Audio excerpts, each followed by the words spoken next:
Lalu dia mula bercerita, "Ustazah, 3 kali dalam tempoh saya nikah, saya keguguran sebab kena pijak perut, kena dera oleh suami. Dan kali pertama saya kena pijak, masa tu saya mengandung 4 bulan, 5 bulan macam tu, kena sepak, kena pijak.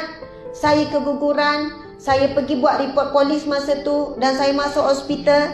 Saya masa tu viral satu Malaysia. Kalau pernah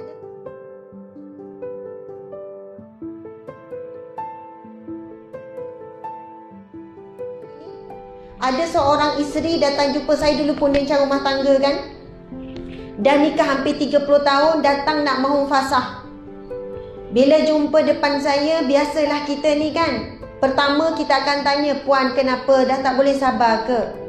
Puan dah nikah 30 tahun, anak dah 8 orang, bagi fikiran kita takkanlah tak bahagia langsung. Puan pun cikgu, dia cikgu, ada degree.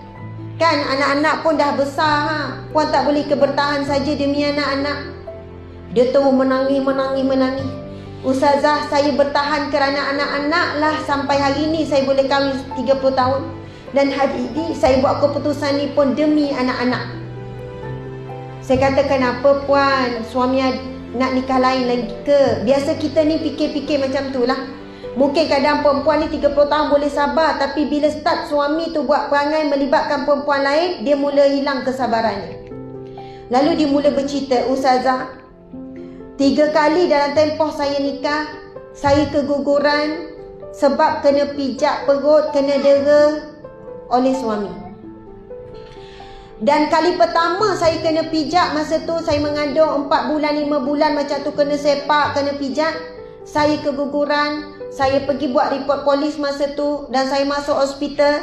Saya masa tu viral satu Malaysia. Kalau pernah dengar kisah seorang wanita gugur kena sepak terajar dengan suami, dia kata itu cerita saya Ustazah, keluar dalam surat khabar. Masa tu telefon tak ada lagi, tapi surat khabar keluar, berita ada keluar. Dan orang terdekat tahu itu saya malu Ustazah. Tapi selepas itu ada 2 kali lagi saya mengandung dan saya gugur sebab kena sepak, kena terajang, kena pijak. Tapi saya dah tak buat report lagi. Sebab saya trauma bila orang tahu kisah rumah tangga saya.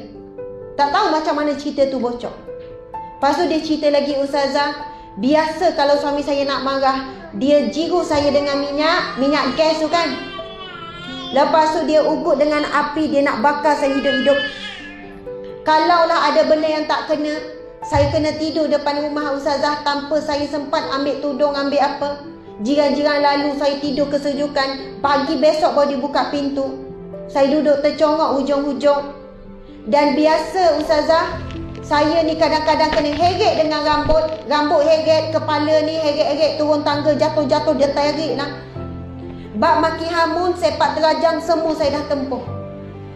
Saya tak tahu macam mana suami saya satu hari tak akan terlepas daripada saya kena pukul sepak terajang." Lepas tu saya selit juga tanya, "Macam mana boleh 8 orang anak?" Tak. Dia kata, "Ustazah, penyiasaan penderaan seksual. Dia buat dalam keadaan kasar dan keadaan teruk." Lepas tu saya tanya, "Macam mana dengan anak-anak? Cikgu, macam mana dengan anak-anak?" Saya memang tengok dia kurus, wajah dia macam terseksa. "Ustazah, anak saya separuh perlu dapat rawatan psikiatri, rawatan sakit jiwa, sakit mental, terpaksa makan ubat sebab daripada kecil melihat ibunya didera dengan dahsyat oleh ayahnya. Dan Ustazah, ada anak-anak saya juga ikut ayah dia maki hamun saya, boleh pukul sepak terajang saya juga Ustazah. Dan hari ini saya minta fasah, bukan saya tidak redha dengan ujian Allah. Dan bukan sebab saya dah tak boleh sabar Ustazah. Dan bukan sebab saya putus asa dengan rahmat Allah. Saya berdoa dengan Allah 30 tahun Ustazah, supaya Allah ubah suami saya. Allah beri saya bahagia dan rumah tangga kalau suami saya berubah. Saya tak minta lebih Ustazah. Suami kerja pangkat tinggi, pegawai kanan kerajaan, pangkat tinggi. Dikata Ustazah, suami saya pangkat tinggi. Orang takkan percaya suami saya begini. Di luar kepimpinan dia hebat, dia orang yang dihormati, di pejabat dia bos, tapi di rumah dia bertukar watak. Saya tanya dia, "Apa kekuatan puan boleh bertahan?" Dia kata kekuatan saya yang pertama, saya tahu suami saya juga mangsa dera oleh ibu ayah dia daripada kecil. Bila saya fikir macam tu, mungkin dia perlukan masa lagi. Suami ni mangsa dera, ibu bapa suka pukul, sepak terajang, macam-macam buat. Dan dia ada mental torture tu dia lepaskan pada isteri. Kemudian yang kedua, Ustazah, kekuatan saya adalah solat. Kekuatan kedua adalah Al-Quran. Tu je. Masya Allah, saya mengadu pada Allah. Lepas tu dia terkeluar perkataan depan saya, Ustazah, sia-sia kan 30 tahun saya tunggu suami saya tak berubah. Sia-sia kan Ustazah. Masa tu kan saya pegang tangannya. Ini cerita dalam 10 tahun yang lepas, tapi saya ingat cerita ni sebab dahsyat. Dan cerita dia semua ada bukti. Bukan dia reka-reka. Sebab ada banyak sangat report-report doktor bila dia kena pukul teruk, dia terpaksa rawatan ni, dia rosak sana, rosak sini, semua ada. Tapi dia tak buat report polis sebab dia takut. Subhanallah. Lepas tu saya kata, Puan, 30 tahun Puan menunggu suami berubah dan Puan melalui tempoh perkahwinan begini, tak ada yang sia-sia. Walaupun orang kata buat apa dah 30 tahun, hadap je lah. Saya kata tak sia-sia. Puan mengumpul pahala sabar sebanyak 30 tahun. Puan mengumpul pahala doa selama 30 tahun. 30 tahun kan Puan berdoa supaya berubah, ya. Dan Ustazah, suami tak berubah Ustazah. Tak sia-sia doa itu. Mukhul ibadah, Nabi kata doa adalah kepala kepada ibadah.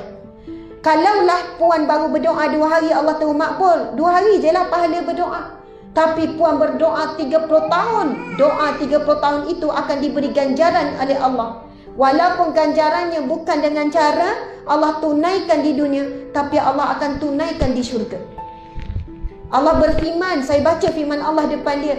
Saya kata, Puan, saya tanya dia satu soalan, dan tolong tanya soalan ini pada kita setiap kali kita diuji oleh Allah. Saya ingat saya tanya soalan ni pada dia. Saya pegang tangan, masa ni tak ada COVID lah, 10 tahun lepas boleh pegang tangan. Saya kata, Puan, kalau Puan lalui 30 tahun ni dan Allah beri syurga kepada Puan, apa yang Puan nak katakan pada saya saat ni? Dia pun tengok mata saya menangis. Dia kata, Ustazah, betul ke saya dapat syurga Ustazah? Dapat ke syurga Allah Ustazah? Anak-anak saya jadi mangsa, saya bukan ibu yang baik, saya kemurungan. Ustazah, dapat ke syurga Allah? Saya kata, ini bukan janji saya, tapi Allah berfirman di dalam Al-Quran, innama yuwaffas sabiruna ajrahum bighairi hisab. Sesungguhnya Allah akan mencukupkan pahala sabar tanpa batas. Dan Allah berfirman lagi, innallaha ma'as sabirin. Allah sentiasa bersama dengan orang yang sabar. Dan Allah berfirman lagi, salamun alaikum bima sabartum. Salam sejahtera ke atas kamu disebabkan sabar kamu di dunia dahulu. Dan firman Allah tersebut, Allah berfirman, saya selalu ulang ayat ni. Allah sebut apa? Apabila masuk orang-orang yang diuji hidup di dunia dahulu, lalu dia masuk ke dalam syurga, berdirilah para malaikat di setiap penjuru syurga lalu mengucapkan, Allah dan para malaikat mengucapkan, salamun alaikum bima sabartum. Salam sejahtera ke atas kamu disebabkan sabar kamu di dunia dahulu. Lepas tu dia kesat air mata dia kesat.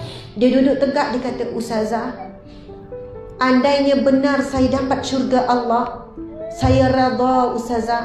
Saya maafkan suami saya apa yang dia buat daripada sejak awal kahwin sampai sekarang. Tuan-puan, bukan 3 hari kena dera, bukan 30 hari, bukan 3 bulan, 30 tahun. Dia boleh sebut depan saya maafkan dia kerana Allah. Saya redha Ustazah. Tetapi hari ini saya tetap meneruskan untuk fasah. Bukan sebab saya dah berputus asa, tapi saya sudah tidak mampu menampung. Umur saya dah 55 ni, tak mampu lagi dah saya nak tampung sepak terajang. Dan saya dah nak melalui saat hidup yang tenang. Saya nak beribadah dengan tenang. Dan masa tu saya bantu dia dapat fasah. Akhirnya dia dapat fasah. Isi borang, buat macam ni. Saya kata, cikgu tak perlu pun nak dapat lawyer apa, cukup lengkap. Bantu. Kemudian saya tahu dia datang, dia jumpa dengan wajah yang lebih tenang. Mudah-mudahan Puan akan dapat kebahagiaan dunia dan akhirat. Subhanallah. Dia kata, Ustaz, saya tak pernah benci. Dan mungkin Allah takdirkan saya dapat suami begitu. Itulah bayaran yang perlu saya lalui untuk saya dapat syurga Allah. Dan saya tak pernah benci. Dia tak pernah benci suami dia. Allahu Akbar. Tuan-puan muslimin muslimat sekalian, Sebab itu Islam ada jalan keluar dalam masalah begini. Dia tak perlu tunggu 30 tahun sebenarnya. Kalau 10 tahun, 5 tahun dah kena dera, dia dah boleh buat pilihan begitu. Tapi itulah perjalanan hidup yang Allah takdirkan untuknya. Masya Allah.